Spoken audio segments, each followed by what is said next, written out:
દાદાનું બુલડોઝર ફર્યું છે। રાજકોટ તંત્ર દ્વારા મેગા ડિમોલિશન હાથ ધરાયું છે। શહેરના રૈયાધાર વિસ્તારમાં અનેક ગુનામાં સામેલ આરોપીની ગેરકાયદેસર બાંધકામને તોડી પાડવામાં આવ્યા છે। 38 આરોપીઓના 38 ગેરકાયદે બાંધકામને તોડી પાડવામાં આવતા મર્ડર, ચોરી, લૂંટ, ચીલઝડપ સહિતના ગુનાના આરોપીઓનું પોલીસે લિસ્ટ તૈયાર કર્યું હતું। રાજકોટ પોલીસ એક્શન મોડમાં આવી આરોપીઓના ગેરકાયદે બાંધકામ ઉપર દાદાનું બુલડોઝર ફેરવી નાખ્યું છે।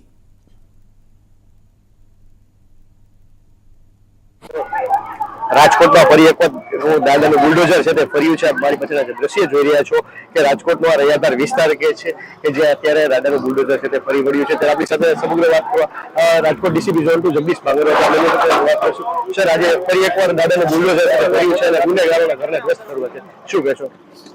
માનનીય એચએમ સર અને માનનીય ડીજી સર દ્વારા અસામાજિક તત્વોની યાદી તૈયાર કરવા માટે અને એમના જે પણ ગેરકાયદેસર દબાણ, ગેરકાયદેસર કન્સ્ટ્રક્શન અને ગેરકાયદેસર વીજ કનેક્શન છે એમને તોડી પાડવા માટેની સૂચના આપવામાં આવેલ હતી। આ સૂચનાની અનુપાલનના ભાગરૂપે રાજકોટ શહેરના માનનીય CP sir Bhadresh Kumar Jha sir અને માનનીય additional CP sir Mahendra Bagadiya સરના માર્ગદર્શન હેઠળ યુનિવર્સિટી પોલીસ સ્ટેશનના 38 જેવા ગુનેગારોના ઇલીગલ કન્સ્ટ્રક્શન તોડી પાડવાની કાર્યવાહી હાલમાં ચાલુ છે અને આ જે 38 ગુનેગાર છે એમના 60 કરતા વધારે ઇલીગલ કન્સ્ટ્રક્શન જે છે સરકારી જગ્યા ઉપર દબાણના છે એમને દૂર કરી દેવામાં આવ્યા છે અત્યારે।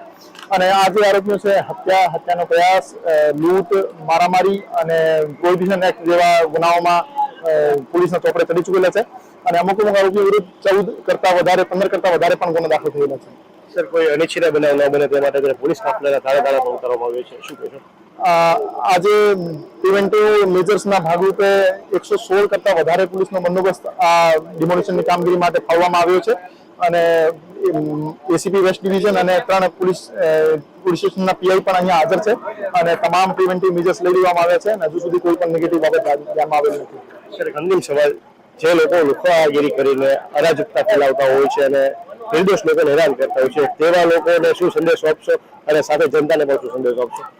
કોઈ પણ આરોપી લો એન્ફોર્સમેન્ટ એજન્સીને ચેલેન્જ કરવાની કોશિશ કરશે અને કાયદો તોડશે તો એમના વિરુદ્ધ કડકમાં કડક પગલાં લેવામાં આવશે અને એમને ચોતરફા ઘેરીને એમને આર્થિક રૂપે પણ અને કાનૂની રૂપે પણ તોડી પાડવામાં આવશે।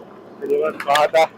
રાજકોટ ડીસીપી ઝોન 2 જગદીશ ભાંગરવા, તેમનું કહેવું છે કે જે રીતે કોઈ આરોપી છે કે કોઈ આવારા તત્વ છે તે કાયદો હાથમાં લે છે, કાયદાનું ઉલ્લંઘન કરશે તેની ઉપર કડકમાં કડક કાર્યવાહી કરીને આવી જ રીતે તેના ગેરકાયદેસર જે રેડા ખોટાઓ હોય છે અને તેને ધ્વસ્ત બોલાવીને એ કાયદેસરની કાર્યવાહી હાથ ધરવામાં આવશે। Pratik Nimani, India news.